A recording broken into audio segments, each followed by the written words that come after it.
त्वमेव माता च पिता त्वमेव बन्धुश्च सखा त्वमेव विद्या च द्रविणं त्वमेव सर्वं मम देव त्वमेव सर्वं मम देव।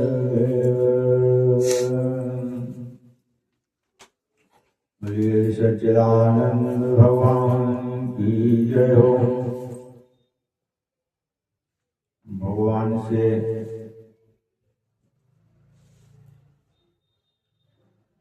भगवान की भक्ति जो हमारे परम पिता परमेश्वर है, उनसे उनका प्रेम उनसे मांगना चाहिए, क्योंकि जो भगवत प्रेम है वही इस संसार के लिए और सभी के लिए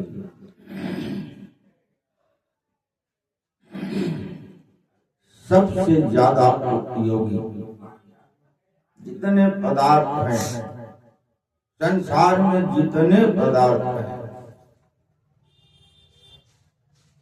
सभी पदार्थों में सबसे श्रेष्ठ कर परम पिता परमेश्वर का प्रेम होता है। और वो प्रेम सत्य मार्ग से मिलता है, असत्य मार्ग से कुछ मिलने वाला नहीं है। और सत्य मार्ग में सद्गुरुदेव भगवान का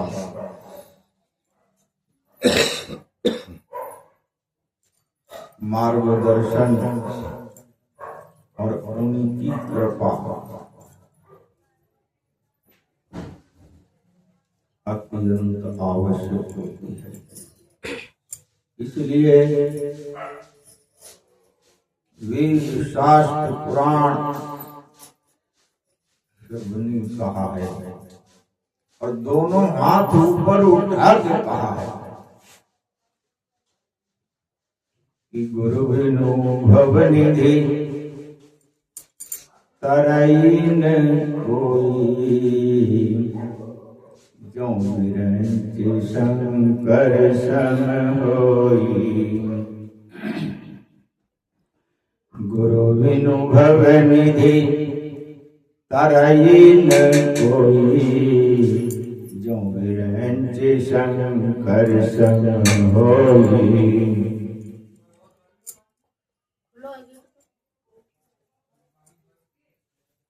इस संसार जो ये भव सागर है,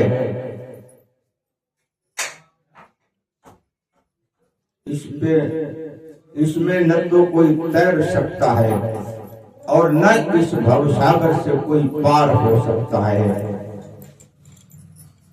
चाहे वो ब्रह्मा जी और शिव जी जैसे तपस्या ज्ञान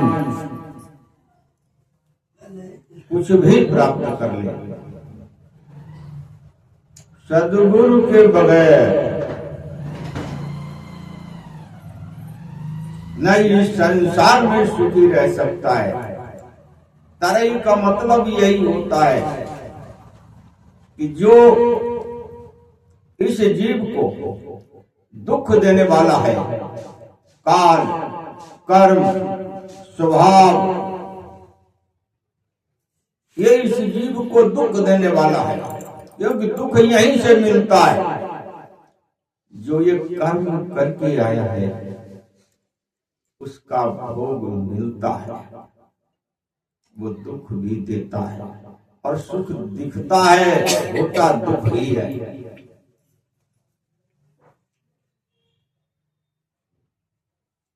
और काल जो इस जीव के सिर पर हमेशा सवार रहता है, वो उम्र नहीं देखता है, वो समय नहीं देखता है, क्रिया नहीं देखता है, योग तप भी नहीं देखता है, वो सिर पे हर जीव के सवार रहता है।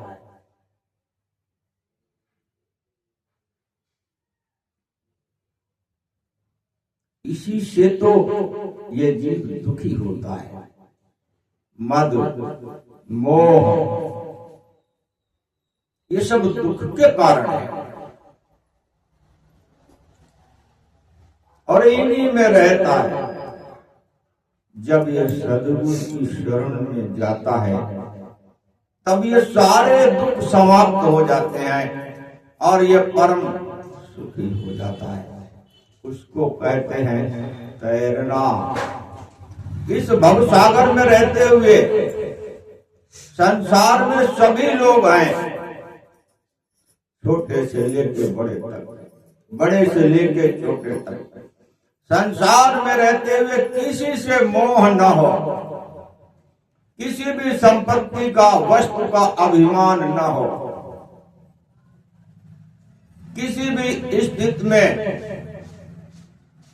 दूसरों को दुख देने वाला और खुद को जलाने वाला क्रोध न उत्पन्न हो।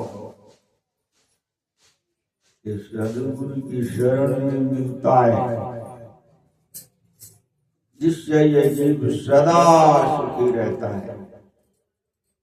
और सद्गुरु की शरण भी ऐसी नहीं होती है कि मंत्र उन्होंने कृपा कर दी, दया कर दी, अपनी तुम्हें दीक्षा दे दी और फिर तुम उनको भूल जाओ और मंत्र को भी भूल जाओ और सोचो कि हम तो गुरुमुखी हो गए, हमारा कल्याण हो जाएगा।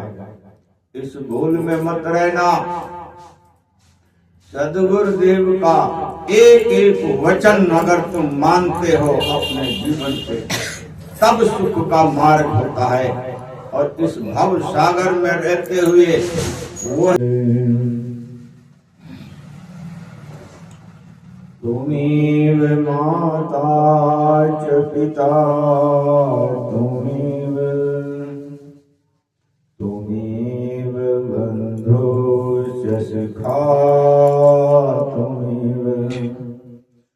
तुमेव विद्या च द्रविणं तुमेव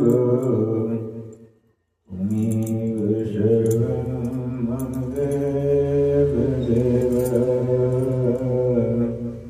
तुमेव सर्वं मम देव देव।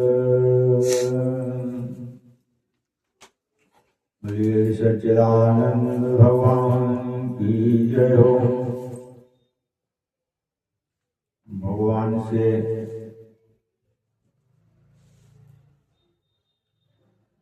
भगवान की भक्ति, जो हमारे परम पिता परमेश्वर है, उनसे उनका प्रेम उनसे मांगना चाहिए। क्योंकि जो भगवत प्रेम है वही इस संसार के लिए और सभी के लिए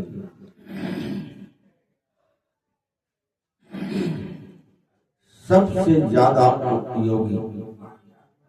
जितने पदार्थ हैं संसार में, जितने पदार्थ हैं, सभी पदार्थों में सबसे श्रेष्ठ कर परम पिता परमेश्वर का प्रेम होता है। और वो प्रेम सत्य मार्ग से मिलता है। असत मार्ग से कुछ मिलने वाला नहीं है, और सत्य मार्ग में सदगुरुदेव भगवान का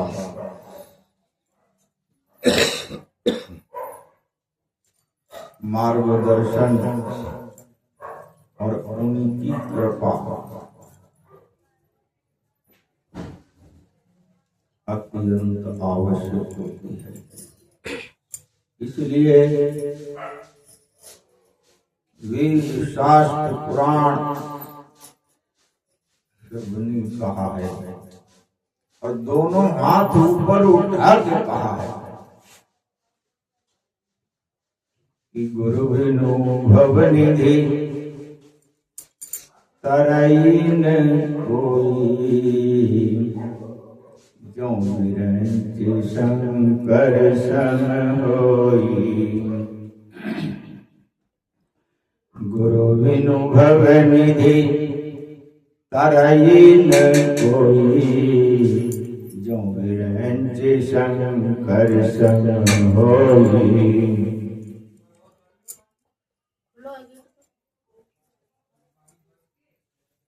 इस संसार जो ये भव सागर है,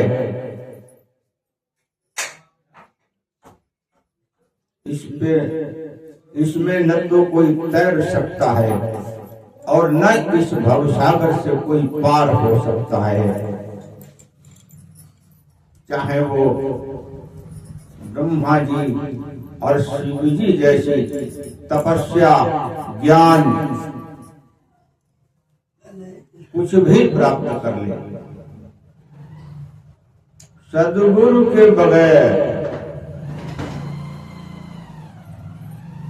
न इस संसार में सुखी रह सकता है। तरई का मतलब यही होता है कि जो इस जीव को दुख देने वाला है, काल, कर्म, स्वभाव, ये इस जीव को दुख देने वाला है, क्योंकि दुख यहीं से मिलता है। जो ये कर्म करके आया है उसका भोग मिलता है, वो दुख भी देता है, और सुख दिखता है, होता दुख ही है।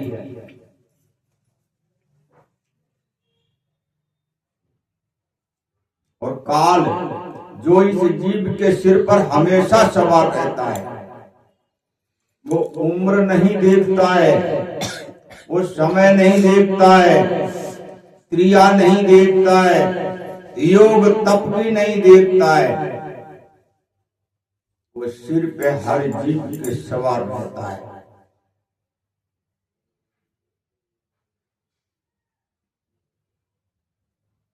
इसी से तो ये जीव दुखी होता है। मद, मोह, ये सब दुख के कारण है, और इन्हीं में रहता है। जब ये सदगुरु की शरण में जाता है तब ये सारे दुख समाप्त हो जाते हैं और ये परम सुखी हो जाता है। उसको कहते हैं तैरना। इस भवसागर में रहते हुए संसार में सभी लोग हैं, छोटे से लेके बड़े तक, बड़े से लेके छोटे तक।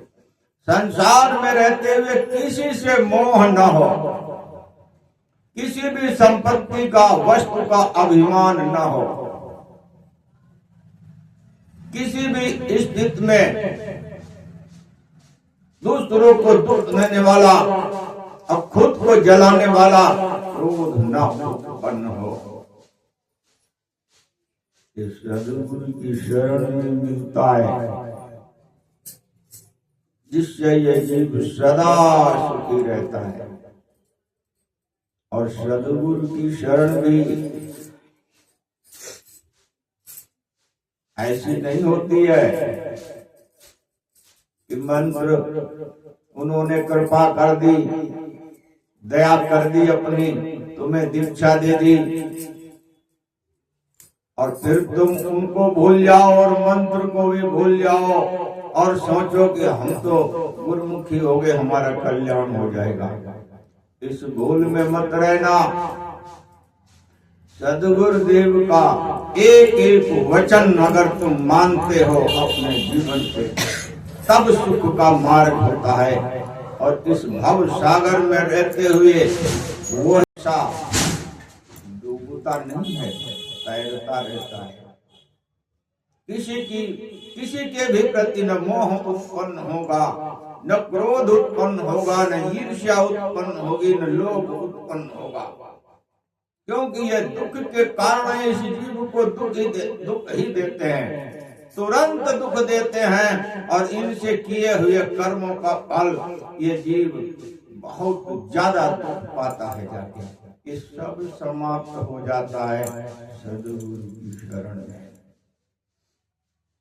और जिन्होंने सद्गुरु के वचन का पालन किया है वही सुखी हुए हैं, क्योंकि उन्हें कुछ नहीं चाहिए। सद्गुरु तो पूर्ण होते हैं।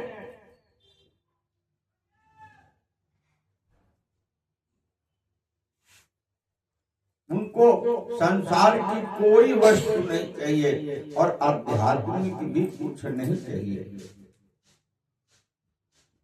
लेकिन जो वो दे दे, वचन के रूप में दे दे, सेवा के रूप में दे दे, आज्ञा के रूप में दे दे, उपकार के रूप में दे दे, करुणा भरी दृष्टि से देख ले, बस इसी से ये जीव मान ले उसको और कल्याण को प्राप्त होता है। अब विचार करना, इच्छित मृत्यु दो लोगों को प्राप्त हुई। एक भीष्म पितामह को इच्छित मृत्यु का वरदान उनके पिताजी ने उनको दिया था, और इच्छित मृत्यु का ही वरदान कागभूषुंड जी के गुरु लोमश ऋषि जी ने भूषुंड जी को दिया था। इच्छित मृत्यु का मतलब ये होता है कि हमारी जब इच्छा होगी तब हम शरीर का त्याग करेंगे, तब तक हम इस शरीर को रखेंगे। ये इच्छित मृत्यु का मतलब होता है। अब ये लोमश ऋषि जी ने कागभूषुंड जी को दिया, और यही भीष्म पितामह के पिता शांतनु उन्होंने दिया। अब दुरुपयोग और सदुपयोग समझना है हमको।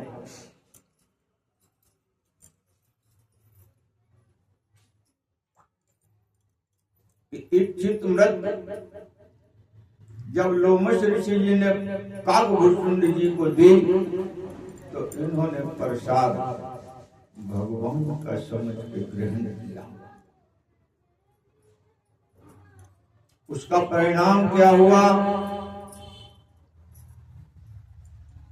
कि उनकी कभी मृत्यु होती ही नहीं है।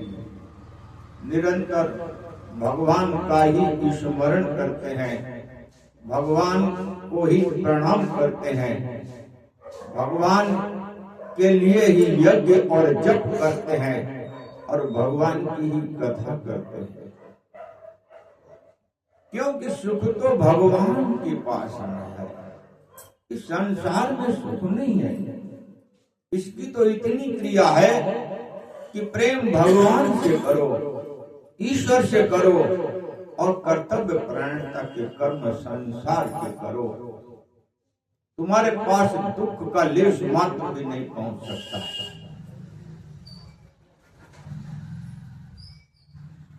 भूषुंड जी महाराज यही करते हैं,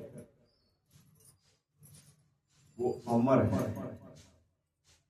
क्यों कि उन्होंने सद्गुरु देव के वचन का पालन किया, उन्होंने माना कि जो इन्होंने चित्त मृत्यु का जो हमको वरदान दिया है, इसका सदुपयोग क्या है? ईश्वर की आज्ञा में रहना, ईश्वर से प्रेम करना। चित्त मृत्यु तो जब ही प्राप्त होगी, तुम्हारा वचन सिद्ध तो जब ही होगा जब आप ब्रह्म में रहोगे, ईश्वर में रहोगे, तब आपका वचन सत्य होगा। और इस संसार में रहोगे तो वचन सत्य थोड़ी होगा। भीष्म पितामह संसार में रहते थे। अब संसार में कैसे रहा जाता है?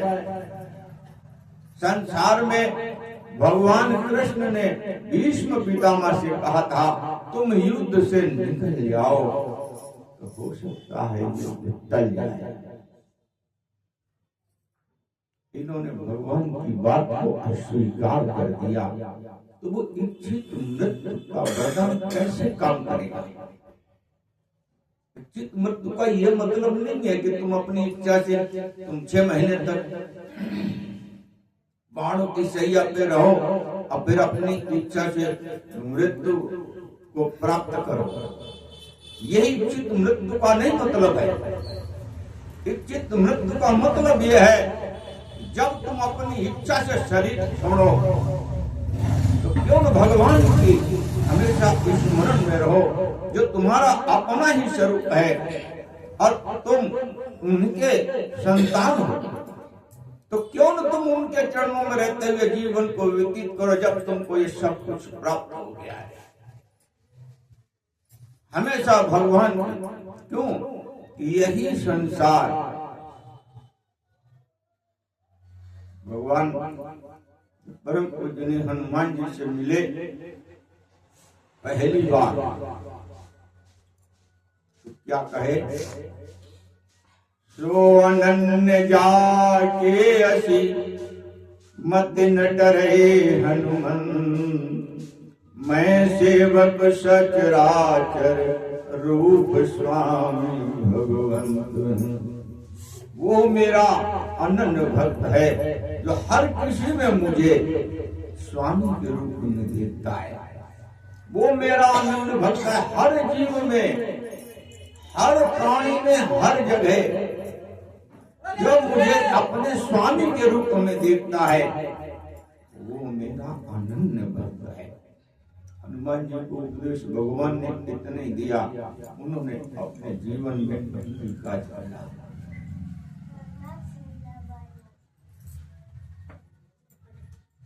इसलिए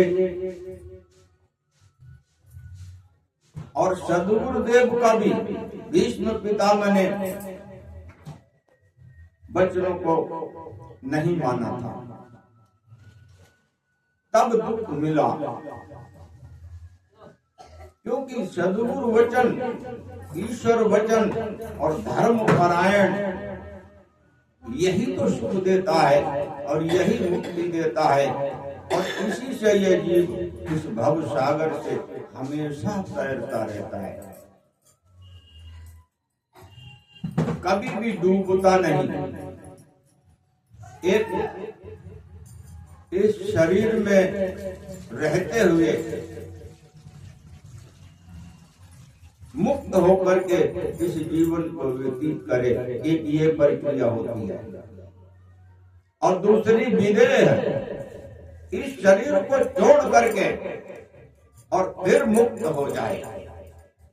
क्यों? इसलिए कि देखो, 3 प्रश्न ऐसे हैं जो हर जीव के हैं। एक ये कि ये जो अभी बताया गया है, अभिमान होना, ईर्ष्या, लोभ, ये भाव न बने, ये जीव के भाव होते हैं। इन भावों से जीव दुखी इतना नहीं होता है, क्योंकि पीछे जो भी हमारा शरीर रहा होगा, उस समय पर जब हमारी मृत्यु हुई होगी तो हम जीव भाव में होंगे, तभी हमें ये शरीर मिला है।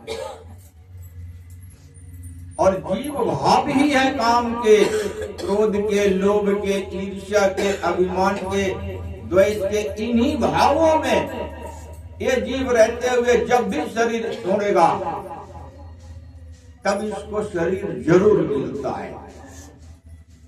दो प्रक्रिया होती हैं, एक भूतकाल जो व्यतीत करके आए हो, तुम वहां भी जीव भाव में रहे, किसी भी शरीर में हो, तब तुमको ये शरीर मिला। अब इस समय भी अगर इन जीव भावों में रहते हुए जीवन को व्यतीत कर रहे हो, काम, क्रोध, मद, लोभ, ईर्ष्या, द्वेष, इनमें रहते हुए अगर तुम जीवन को व्यतीत कर रहे हो, इसका मतलब इनसे संबंधित कर्म कर रहे हो, तो भाव भी दूषित, कर्म भी दूषित और उसका फल भी दूषित। जो पीछे करके आए हो वो अब भी कर रहे हो। ये मनुष्य का शरीर मिला है, यहाँ पे एक ही काम करना है कि जीव भाव समाप्त हो जाए। बिल्कुल क्रोध, ईर्ष्या, द्वेष आना नहीं चाहिए हृदय में बिल्कुल भी, और आते हैं तो इनसे संबंध नहीं रखना चाहिए। बिल्कुल आए, हाँ ठीक है भैया आए,